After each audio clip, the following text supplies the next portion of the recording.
Hello everyone.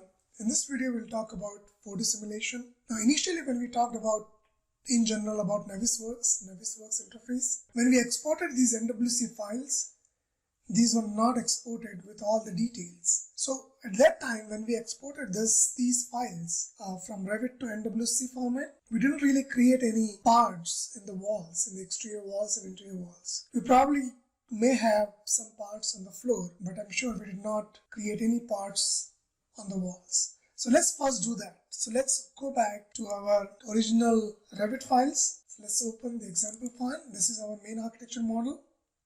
Let's check if we have parts on the floor. So we have created parts, so that's fine. Let's check our walls if there are any parts created. So no parts created. Let's select all instances visible in the view. Create parts. It might give you some warnings. That's okay. It's about, some parts connection may not be joined properly. We can get it corrected later. There was a door missing here, so I just inserted a door.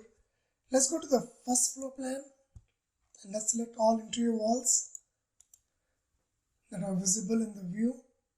So all instances visible in this view, and let's create parts to that too.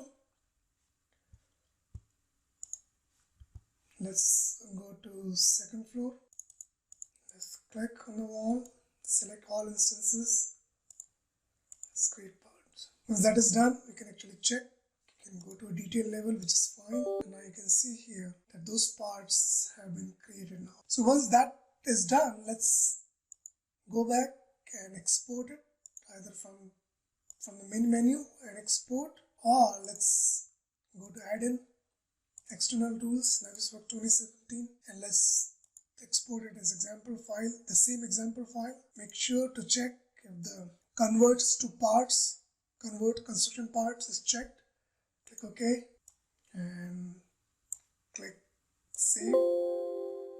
You want to replace the same file? Say yes. Now here's the thing. When I exported this file, I exported from second floor view. So please don't make that mistake. So go to 3D view and again export it.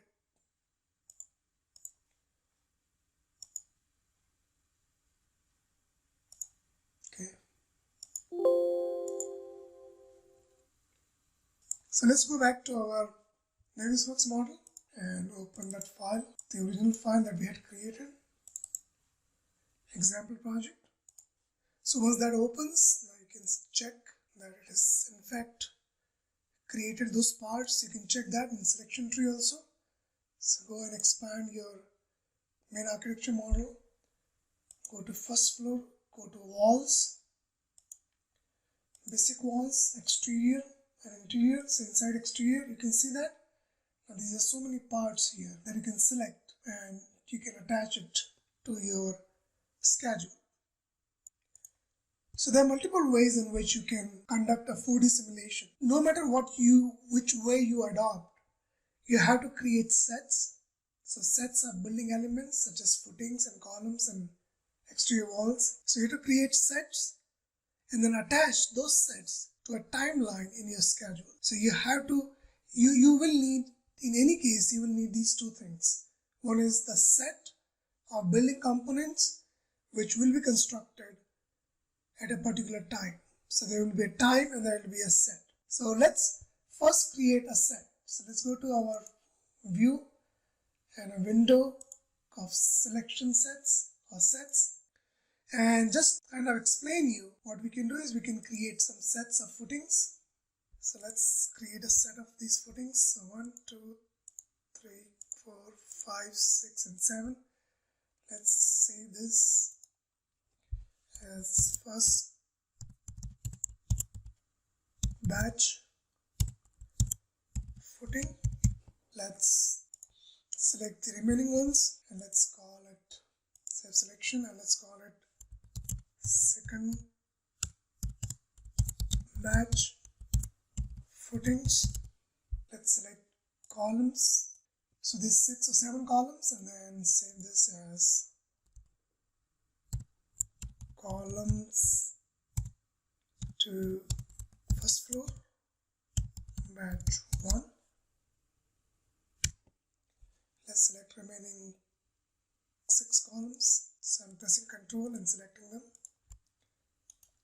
And let's say column to first floor batch 2. So, just to understand, I have created manually these 4 sets.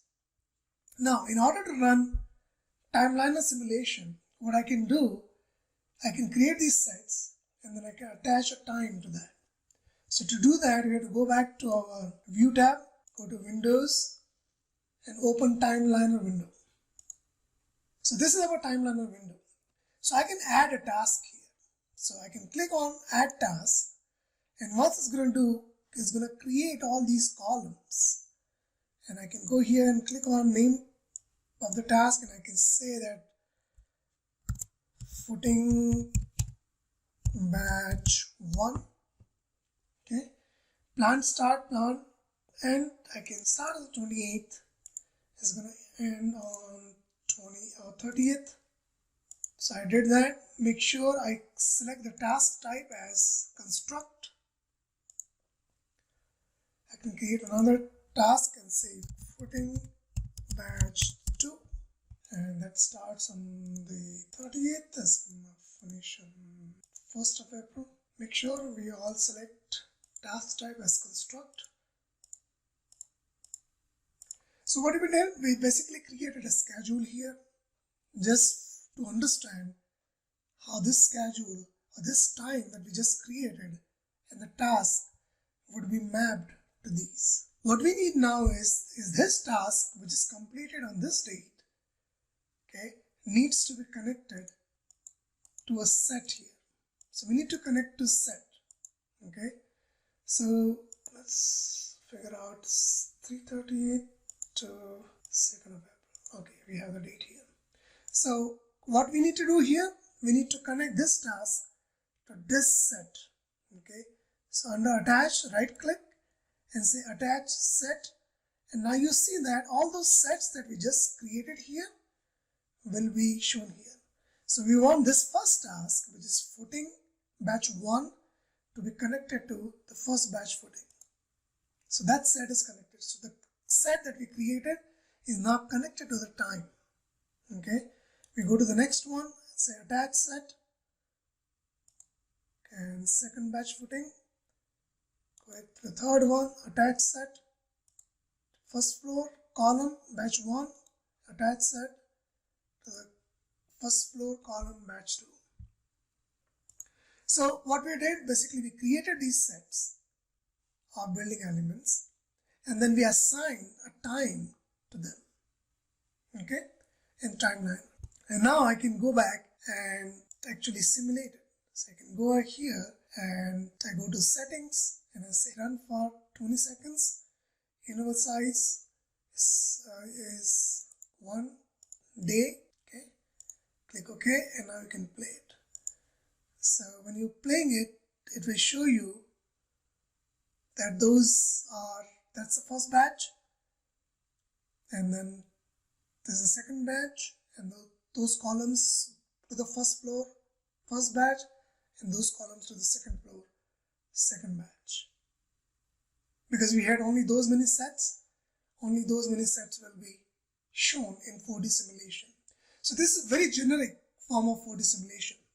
Now as you may have realized that doing this for entire building, if you have a huge building with hundreds of columns and beams and footings, doing this manually is a nightmare. So in the next video, we'll understand how do we create task IDs in Revit and how do we apply the task ID, and then how do we use the task ID to automatically, create these sets, find these sets, create them, and then attach them automatically to timeliner window. So we'll see that in the next video. Thanks for watching.